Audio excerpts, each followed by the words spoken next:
Welcome and thank you for joining us on Birth Mother Matters in Adoption with Kelly Rourke-Scary and me, Ron Rains, where we delve into the issues of adoption from every angle of the adoption triad. Do what's best for your kid and for yourself, because if you can't take care of yourself, you're definitely not going to be able to take care of that kid, and that's not fair.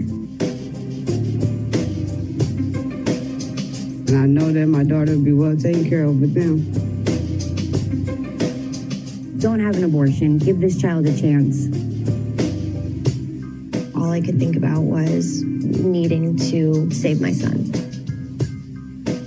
My name is Kelly Rourke-Scary. I am the Executive Director, President, and co-founder of Building Arizona Families Adoption Agency, the Donna K. Evans Foundation, and creator of the You Before Me campaign. I have a bachelor's degree in family studies and human development and a master's degree in education with an emphasis in school counseling. I was adopted at the age of 3 days, born to a teen birth mother, raised in a closed adoption, and reunited with my birth mother in 2007. I have worked in the adoption field for over 15 years. And I'm Ron Rains. I've worked in radio since 1999. I was the co-host of 2 successful morning shows in Prescott, Arizona. Now I work for my wife, who's an adoption attorney, and I'm able to combine these 2 great passions and share them on this podcast.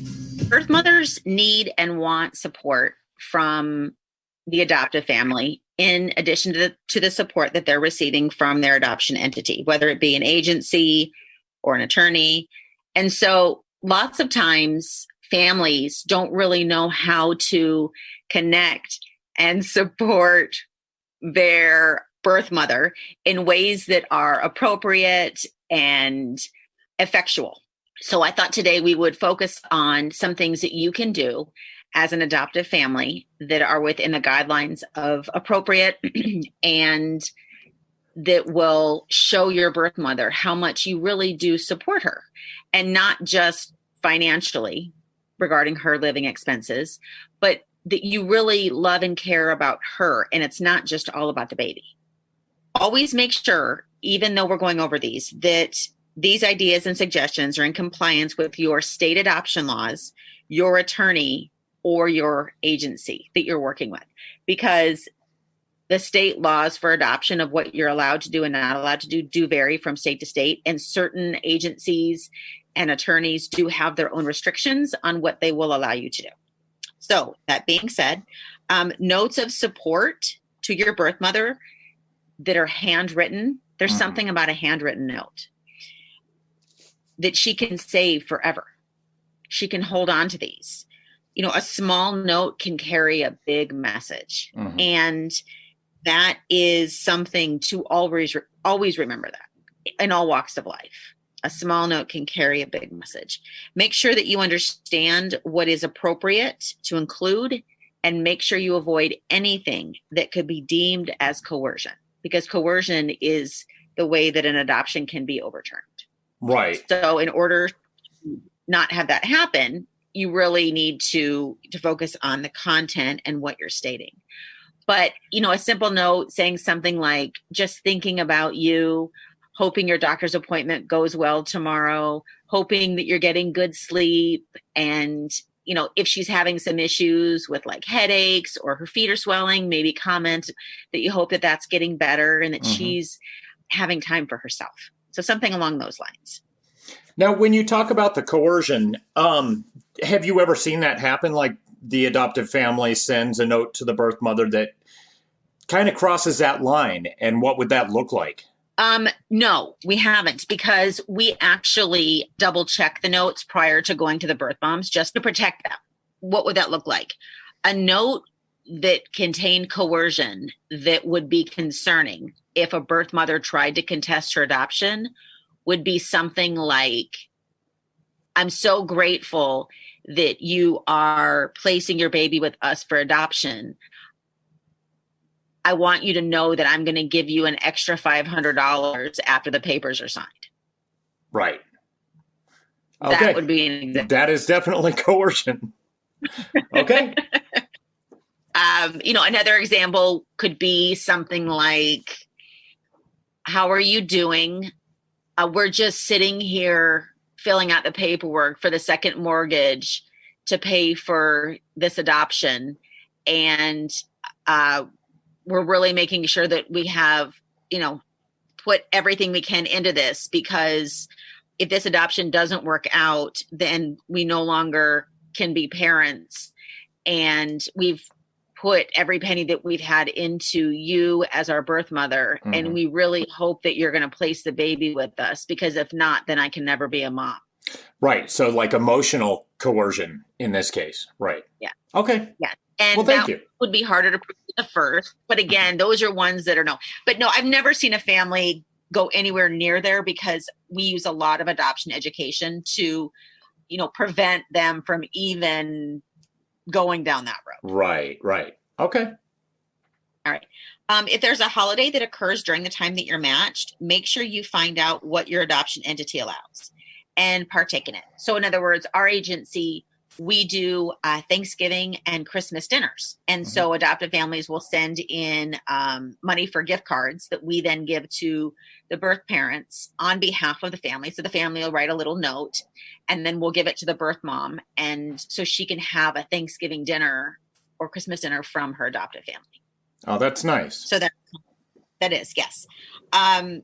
Those kind of things. Or, if it's her birthday and her birthday comes up, sending her a little note, maybe some Bath and Body Works stuff. Everybody loves Bath and Body Works stuff. So something like that. If there's an unexpected situation, and I'll give some examples of this, of where your agency or your attorney comes to you and says, hey, this is what's going on. The birth mom would really benefit from this. It will cost you more money if you agree to do this, but this is what's going on. So let me give you an example. We use certain properties that we put our birth mothers in. We have contracts with certain properties around the valley. Mm-hmm. And let's say a birth mother is repeatedly kicked out of each and every property that we have put her in, which unfortunately happens. Right. And she finds a living situation on her own, and maybe it is $50 more a week or a month, and it's within the court allowance. Mm-hmm. You have to get approval from your attorney. If they say that yes, that amount is allowed, then going back to the family and saying, hey, this is what's going on. Are you willing to pay this? And again, it's up to the family, at least within our program. And if they are, then that is something that, again, I would give serious consideration to doing, because you want to keep your birth mother housed. It is very difficult sometimes, because when you place a birth mother in a hotel and they're used to living on the street, or they're used to living in different types of accommodations, sometimes it takes a little bit for them to understand the rules and the etiquette of a hotel. Really consider compromising on the baby's name. This I've talked about ad nauseum, and I know that, but super, super important. I get this. This is probably the most common issue that I get brought into regarding birth moms and adoptive families when there is not an argument between them, but when there's discord, when they can't agree on something. And, I've seen situations that I've talked about in the past as well, where, families have had a name in their head since they were a little kid. This is what they want the name to be. And this is an adoption. This is your child. However, this was her child first. There is always room in this area to compromise. Whether you agree on the second name and she agrees on the first, whether you choose the name together, whether, like, for an example, this is something that I do all the time with my family. My husband will come to me and say, hey, I'm going to go pick up dinner. What would you like me to go get? And my common response is, give me 3 choices and I'll pick one. Okay. Yeah, that Fair makes enough. sense. And I do that all the time with almost everything, even with the kids. When they come and they say, hey, Mom, can we go and do this? And I'll say, okay, sure. Well, which one do you want to do? And again, my thing is always give me 3 choices, or, you could do 4 or 5, whatever. Right. And I'll choose one. So that way it's a win-win for everybody. Right. What if all 3 of the, say, birth mother's choices for the baby's name are really outlandish? Then my suggestion would be make it a middle name. Okay. Give the baby 4 names. That's what I did with my son. You did? Yeah. He's got 4 names. Interesting. Uh-huh. Another thing you could do is incorporate it. So let's say the middle name was that the birth mom wanted was Anne. And let's say that the adoptive family had a bad experience with a woman named Anne. And so they did not want to use the name Anne. Mm-hmm. Make the middle name and call it Joanne. Right. There's a way to kind of find a common ground where everybody wins and everybody feels like, because you don't, even though an adoptive family can legally change the name at the hearing once the adoption is finalized. If you have an open adoption, it's going to be very awkward, right, for both of you to do that. And I really encourage transparency and honesty. And I remember, I think I've mentioned it in previous podcasts, but for those listeners who maybe don't remember or didn't hear that podcast, we had a situation where a family did change the name and they had a visit with the birth mother and they had not conveyed to the birth mother that they had changed the name. And so when the birth mother saw the baby, she was so excited and she's showing the tattoo on her arm of the baby's name, but they had changed the name. That's rough. And so there were some very, very hurt feelings. I'm sure. Yes. And yeah, that's got to cause resentment for that relationship going forward. That must have been very rough. Wow. It was. And so it's important to remember that you are building a lifelong relationship. You know, you are going to benefit from the open relationship as an adoptive family. Birth mom is going to benefit from the open adoption relationship, and the child is going to benefit. As I've stated time and time again, I would have loved to have had an open adoption. It would have, I think, made me more well-rounded. I would have had a stronger sense of self. I would have understood and appreciated when I was a child that I was placed for adoption, yet I would have still had that familiar connection with my family. It would have been a win-win situation. Right. And I think that now that that is so common and so accepted, you have to, any relationship for it to work, you have to invest into it. And sometimes you have to invest even when you really don't want to. So in other words, if your wife came home and she said, honey, we haven't gone on a date in a month. We've been so busy.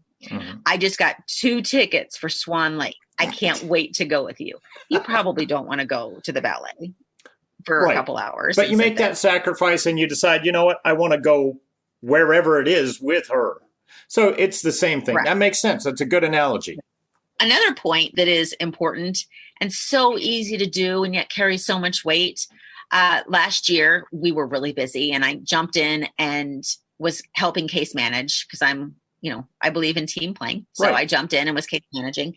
And we had an adoptive family and they were amazing. And they brought a basket for the birth mom. The reason that something like that, and you always want to check with your attorney or with your adoption agency, the reason that you want to bring something with you is 1, you don't ever want the birth mother to leave the hospital empty-handed. 2, it shows her your forethought, which is important. 3, it lets her know that not only are they thinking about you, but they're dialed in on you. It's not a basket of baby stuff. It's a basket of a woman going into labor and delivery stuff. Right. And everybody loves to get a gift. So that is something that I recommend. And in it, again, there's always a monetary limit when you're dealing with adoption because we always want to avoid the premise of coercion. So putting things in like fuzzy socks, lotion, again, Bath and Body Works, you can get it on sale sometimes for $3, especially this time of year. Breath mint or candy is fun. A hairbrush, hair ties, even like a little journal or a small notebook and a pen for her to take notes. Just little things like that are fun and really appreciated. And I don't know any woman, having been in labor and delivery 4 times myself, who wouldn't want fuzzy socks, lotion, mints or candy, a hairbrush and hair ties, and a notebook and pen? All of the above, right?